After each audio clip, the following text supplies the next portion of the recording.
People who are kind are generally admired. Equally, nice guys usually are in the habits of helping people they don't even know. Positively speaking, good guys win, right? In fact, the opposite is true. Welcome back to our channel. In this video, I will discuss some behaviors that nice guys should avoid. Who is a nice guy? This person literally embodies the attributes of kindness, gentleness, compassion, sensitivity, and vulnerability. Even though having good manners is a great asset. Of course, this is not true if it is used negatively. I do not advocate in this video for men to be inherently cruel to everyone, especially women. That is not what I mean, but there are certain characteristics that cause nice guys to finish last. And if you have ever wondered about the recurring pattern of favorable outcomes for the antagonists, this video may shed some light on the shortcomings of the benevolent parties. If you are a nice guy and women think you are, but you cannot succeed with women, this video may be of interest to you, as your only way out is the friend zone. Let us start with these bad habits nice guys should avoid. Let me briefly discuss these nice guys before discussing their habits. These men are considerate and have a positive self-image, so their relationships are very satisfying. They will always be greeted with love and joy, and they will feel tremendous fulfillment. Nice guys will often offer to help women they do not know. In order to appear nice, they will usually go out of their way for any woman they meet. Furthermore, when they hold opposing viewpoints, nice men generally avoid conflict and confrontation. Otherwise, they appear to be engaging in pointless debates about the subject. To avoid offending others, a gentleman would watch events unfold and not speak. Nice people are more likely to seek the approval of others. Equally, nice people are always looking for the best way to proceed. Not only are they people pleasers, but in romantic relationships, they often feel emotionally dependent on their partners, which makes decision-making even more difficult. Which ones do you recognize among these? Is it something you work on? Now let's go on. Number 1. The first behavior you should work to break is being a people pleaser.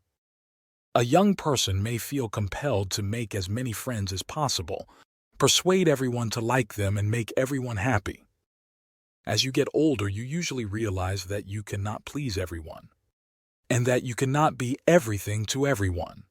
Trying to be perfect will never make you love or accept yourself. It will make you feel less of a person, by making you live up to unattainable standards that others do not admire.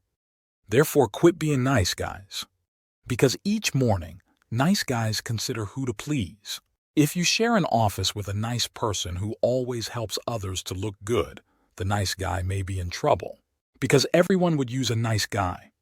However, the guy does not consider it to have been used. He believes this is the only way to advance and be validated.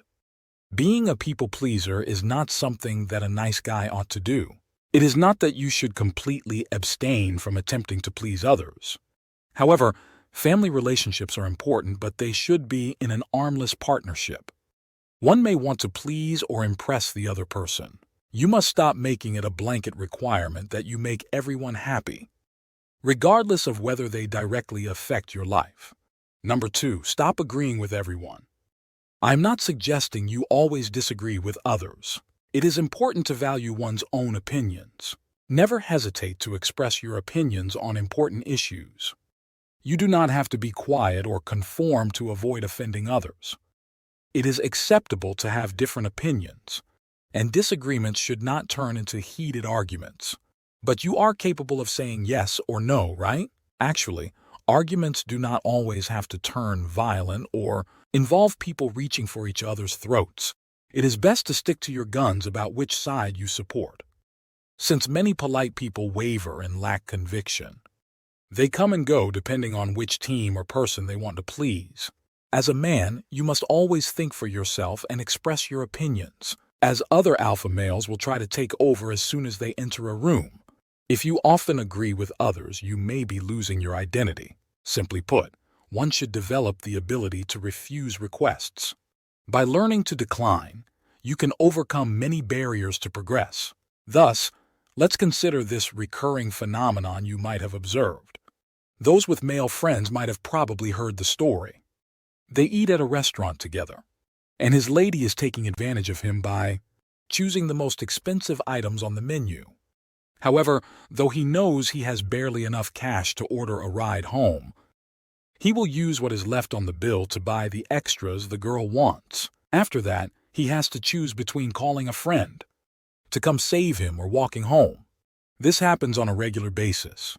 It is clear that if someone had learned how to say no, situations like this one could have been easily avoided. Though men often feel pressure to appear tough and powerful, which can be beneficial, I think being a nice guy in a restaurant is not always advantageous. If she orders more than you can afford, say, "Oh, I did not carry much money with me today," you will have to pay for any additional items that you want. Simply put, I cannot afford this particular meal right now, but you can choose another item from the menu if you would rather. If the girl does not want to see you again, that is fine. She just wants to spend your money. Allow her to go. This goes beyond connecting. This concept applies to all aspects of life. Prioritize your needs and goals over worrying about the consequences of your refusal. Do not assume that doing so automatically makes you the antagonist. People who value your unique qualities will understand. If you say, "No, I cannot do this due to X, Y, and Z," in some cases, an explanation is unnecessary. A clear refusal is enough. Don't forget the tips. Just learn to spot manipulative behavior. Number 3, to draw the line. Maintain a steadfast front against those who insult, disrespect, or treat you as if you have nothing. Kindness does not imply stupidity. Support your own point of view. Consider the possibility that a coworker would prefer to implement, and present your ideas as if they were their own. Make a request for their attention. You are not a coward. It is critical to raise awareness of the situation by stating that you came up with the idea and that someone else stole it.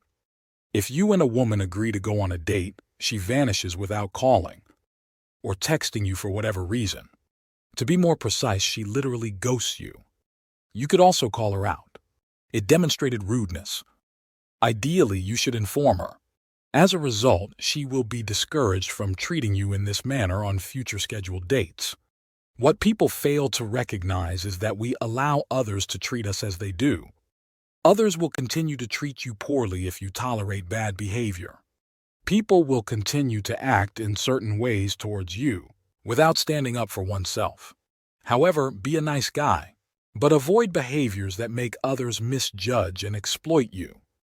Hope you found this video helpful. If it was, please remember to subscribe and click the like button. Don't forget to share with your friends to help us make more videos. Thanks for watching. See you in the next episode.